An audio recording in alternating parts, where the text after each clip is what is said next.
Hello, hello, and welcome back to Julian trying out her new mic, which you can't even see.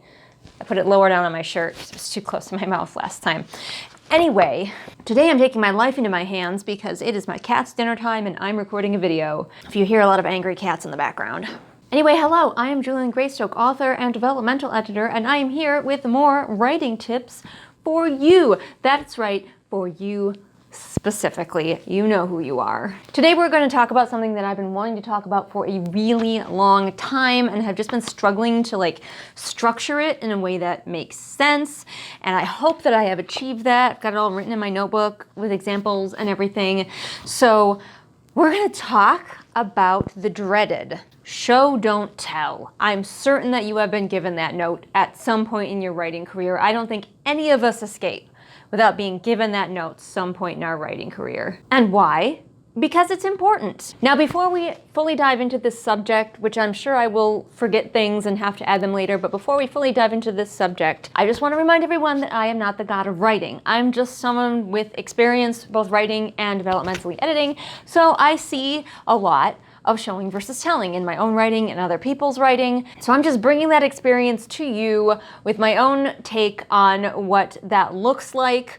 This is not going to be a definitive list. This is not going to be a list of things you must and must not do, because writing is more guidelines than actual rules. Anyway, I like to get that out of the way because there's a lot of people here on AuthorTube who tell you that you must do things a certain way, and I'm not one of those people. But if anything I say here strikes a chord with you and helps you improve your writing, then I've done my job. All right, so one of the biggest things about show don't tell is there's actually sort of two different levels of it, and that I think can cause a lot of confusion. Show don't tell works on both the micro and the macro levels. Show don't tell can mean something to do with a large section of your story or on the sentence level. I'm going to try to cover as much as I can about that. So examples of telling that I see a lot in my editing process and even in traditionally published books that are out in the world right now are things like I have always or I have never statements. So a character who we've just met, they will have just been introduced to us. Some other character will say, they have always loved pizza. That's telling. You could show us that the character loves pizza. I knew when I was filming this there would have to be interjections from editing Julian because I knew I would forget things. This form of telling doesn't just happen when a character is freshly introduced. Sometimes it happens in the middle of the book. Suddenly a character will say of herself, her love interest, somebody that we're supposed to know well, that they always or never do something. All of a sudden a character will say, yes, I have always written everything down in my diary, but we have never once seen the character write anything down in their diary.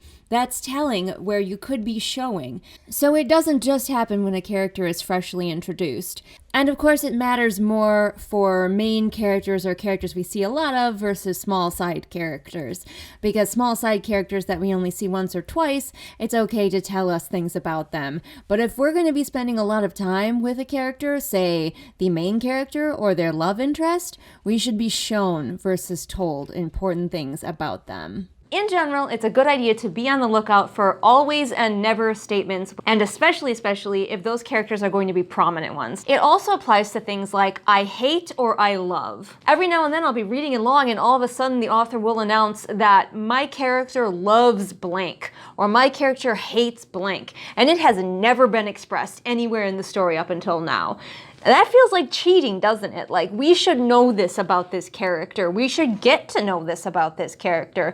If your character hates something, especially something important to the plot, and a lot of times it is, don't tell us that.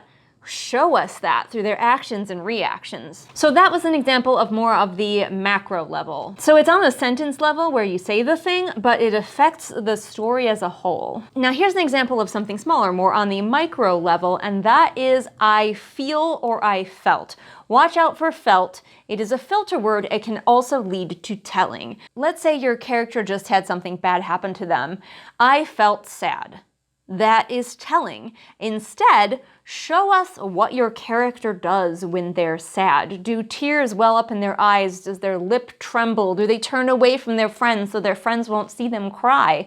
Or do they reach for their friends for a hug? Show the character being sad instead of just saying they felt sad. The same applies to pretty much all emotions. I felt angry. I felt happy. Show us your character experiencing those things. Also, there are examples of characters doing things too quickly, again, telling, skipping several steps. And sometimes this works and is okay because, as we're gonna find out, telling is not always a bad thing. You got your main character, she went to bed.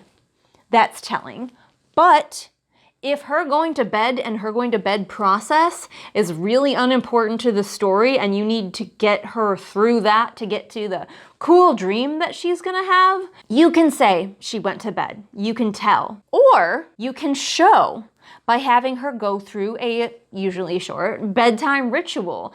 That gives you a chance to show things like her bedroom, her habits, and get to know her better as a character as she goes to bed. The importance of her bedtime routine might matter to the story, especially if she does something before bed that affects the cool dream that she's gonna have later. Like maybe she lights a scented candle and the scent of that candle causes her to have the cool dream that's important to the plot. So think about when you're telling whether it's gonna matter. So like if you say she went to bed and then later, halfway through the cool dream, you reveal that it's because she lit the scented candle, that means that you need to go back to that telling you did before and do some more showing instead. Does that make sense? I hope so. Here's a mistake that a lot of people think of when they think showing is like massive chunks of prose.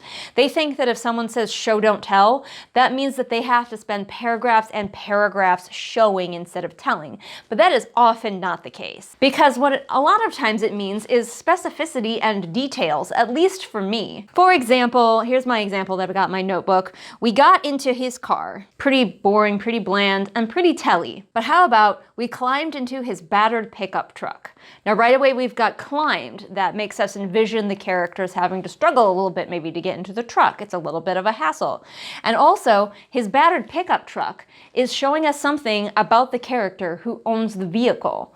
They're the sort of person who drives a battered pickup truck. And you could get even more detailed than that if you wanted. But that's an example of how showing doesn't have to add a ton of words, but can still bring out details in a scene. Let us have that stronger mental image. Now, sometimes showing is going to take up more words, and that's okay. For example, if you've got two characters that don't like each other and they come face to face, you could write, they fight, or, and what you should probably do is detail the fight. Now, sometimes telling can be used for effect, and we'll get to that with the when to tell and when to show. But most of the time when something important is happening, like say a fight scene, you want to show as much as possible. Although, of course, there is the flip side to that, which is showing too much, especially in a fight scene. Some people really do break it down to, like, the minutia of every single movement that the characters make. I personally don't think you need to go that far. You don't need to tell me that his right hand connected with the left side of character B's face and character B staggered 1 inch forward before he took his left hand, and I don't need to know that. That's a little bit too detailed for me. Some people do like to break it down that far. For me, that's too far. But finding your calibration of how much you need to show and tell often comes down to getting other people to read your work and help you tweak that calibration. Something that sometimes helps me to show and not tell is to break something down into steps in my head. So let's say your character needs to go to bed. We'll use going to bed again. Break down in your head all of the steps that are involved in your character going to bed. You don't need to put all of those steps on the page, and you probably shouldn't. But if you want to include some of her bedroom routine, think about all of those things that you missed by just saying she went to bed, and go back through them and see what you would like to show. And once again, that's on the macro level. On the micro level, you can just say she brushed her teeth, Or you can, once again, think about breaking it down. Obviously, this is an extreme example, and you probably would not break down a character brushing her teeth, but instead of just saying she brushed her teeth, you could say she leaned against the counter staring at her reflection in the mirror as she worked her toothbrush up and down across all of her pearly whites. I'm being extreme here, obviously, but you see how it could work for other situations where you might be tempted to just say, character did blank, when you think about it and break down the steps, you can get a lot more immersive into your story and into what your character is doing. Obviously, the same goes for feelings. Break down the steps. So if your character is feeling angry, what sort of things are happening to their body? Maybe their face is getting warm. Maybe a line forms between their brows. That's a popular one. Maybe they grit their teeth or work their jaw back and forth. Maybe their hand balls into a fist. Show them being angry instead of just telling us that they are. So the last thing I want to talk about is when is it helpful to show and when is it helpful to tell? Because so often you hear show, don't tell, but there are plenty of times when telling can be to your advantage. A couple of my favorites are when you need to summarize, because not everything needs to be shown. So for example, if you just ended a chapter and you want to start your next chapter with your character in a different situation than you previously left them in, you may want to summarize what has happened to them to get them into the position they are now in, especially if the things that got them here are not terribly important.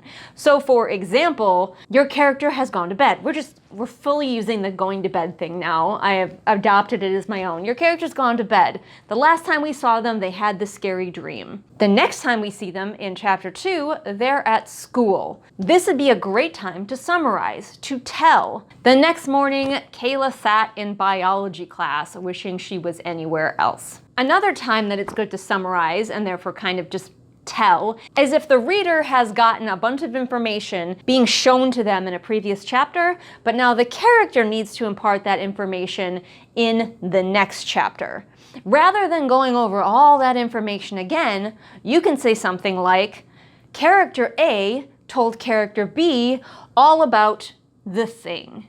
Because you don't need to repeat it. The reader has literally just read it. Now, it's a good idea to put in some reactions from the character who's hearing about the thing, but you don't need to go beat by beat back through the thing. My other favorite time to tell instead of showing is when you're using it to really punctuate a line. For example, you have a character who's got some building anger, and you've been showing their anger, build and build and build.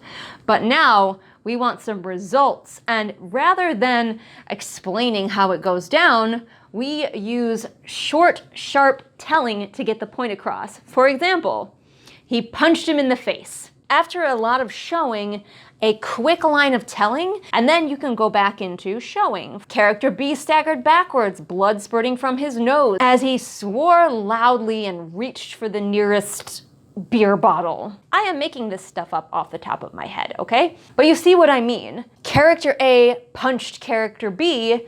The line itself is like a punch because it is a sharp, short line of telling that gets the point across. Obviously, punching isn't the only time that you would use that, but I'm sure you've encountered lines like this in your reading experience, and that's what that is and that's what that's doing. So those are two places where I see telling as not only okay, but a good idea. Hopefully this video was helpful to you.